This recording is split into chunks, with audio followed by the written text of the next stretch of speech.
Hi, Sassy Stampers. This is your Vice President, Tammy, and I have a bonus video for you here.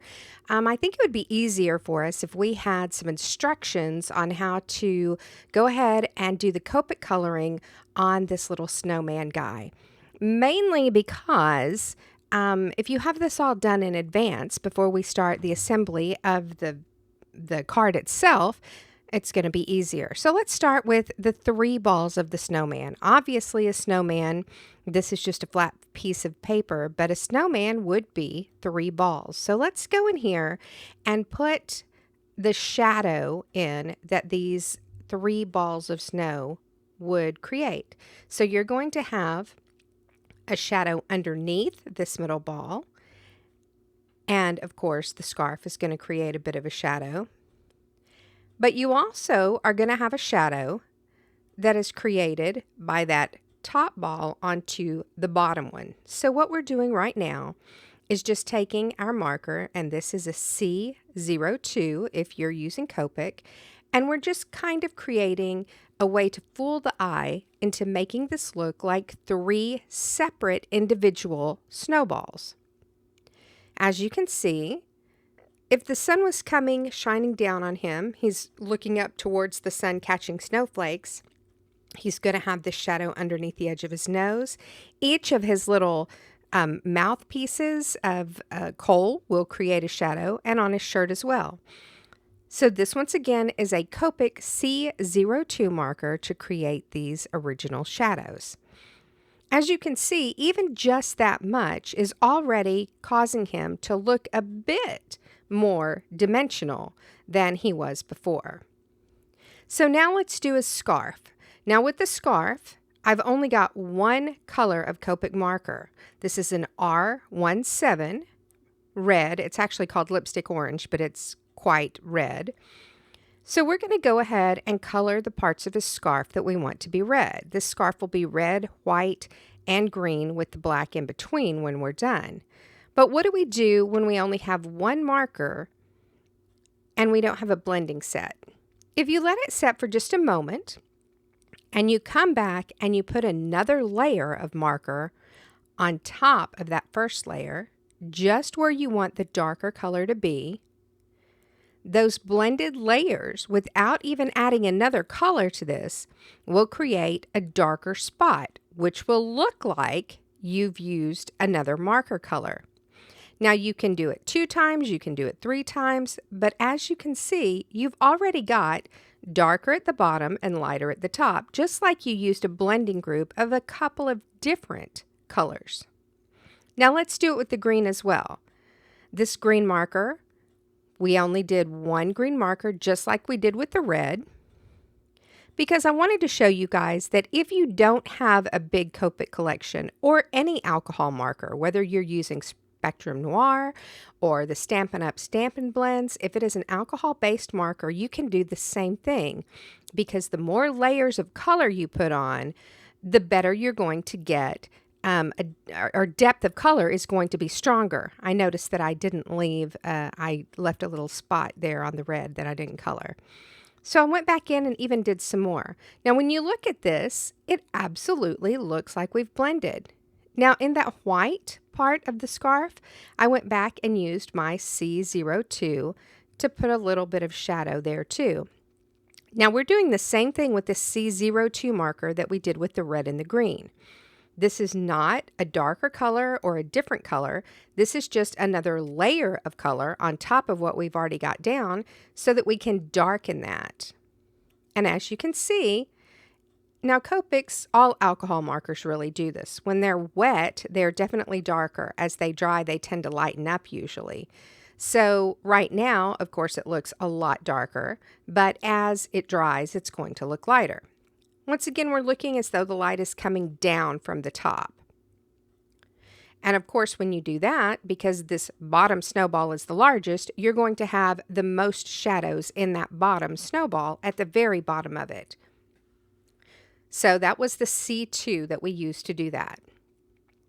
Now, if we had another marker, if we had a lighter colored marker, we could bring out some of those shadows a little bit further out. Now I'm just going back in with this green to deepen that very bottom color and make it look blended, just like we did with the red and we've done with the C2 as well.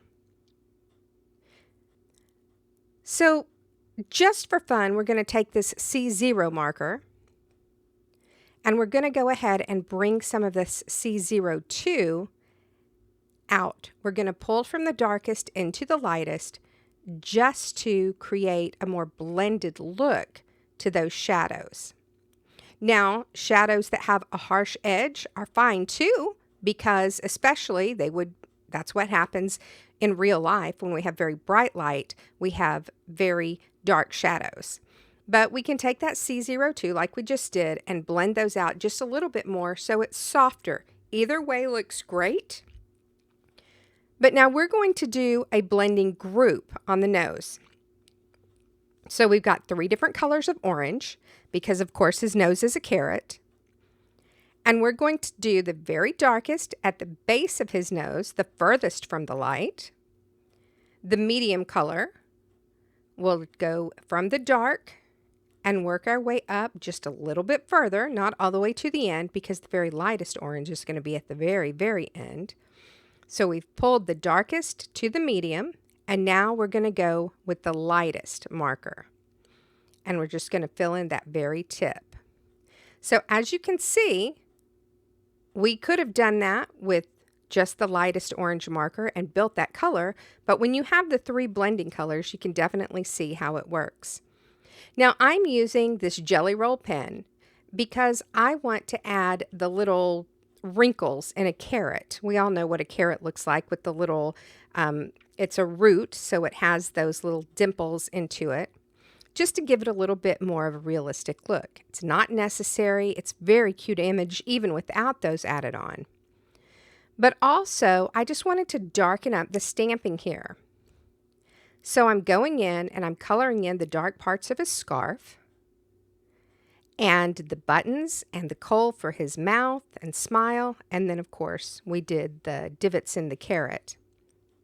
Now this, once again, is not necessary. If you don't have a Jelly Roll pen or a Sharpie, then you can just leave it exactly how it is. There's something else I wanted to do. I wanted those little frayed ends of his scarf to look a little more frayed. Now I'm using a white Jelly Roll pen so that I can add a big highlight across the top of his scarf.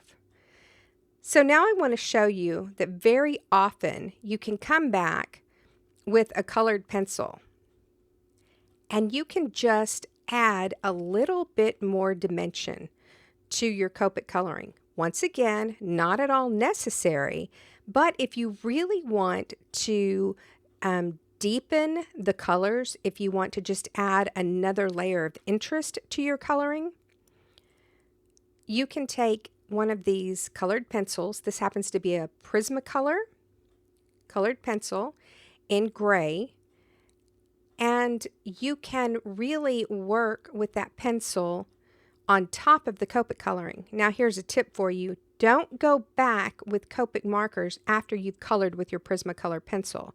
Prismacolors are oil and wax and pigment mixed together, so you don't want to get those things stuck in the tips of your Copic or any other alcohol marker. But you can definitely see that by just adding that little bit of extra from this pencil, you get much more definition and a more realistic look. Not that this really is a realistic snowman, but you can see the difference it makes. And finally, and in my sample, I did not have Wink of Stella on my snowman, but I was looking at him and thought, oh gosh, wouldn't he look really great with some sparkle to him? Snow is my very favorite thing to use Wink of Stella to embellish, because if you see snow in person, it does have that twinkly effect. I hope it is something that you guys were enjoying following along as we colored this very, very simple image. And I hope that you learned something new, that you can use one marker even to look like you created a blending group out of just one marker. I'm just adding a little bit more of snow sparkle to him. I think it's so pretty. There are lots of different sparkle glittery options you can do here. There's watercolor that is translucent, but so cute. I think that he really turned out cute. And now he is ready for our card.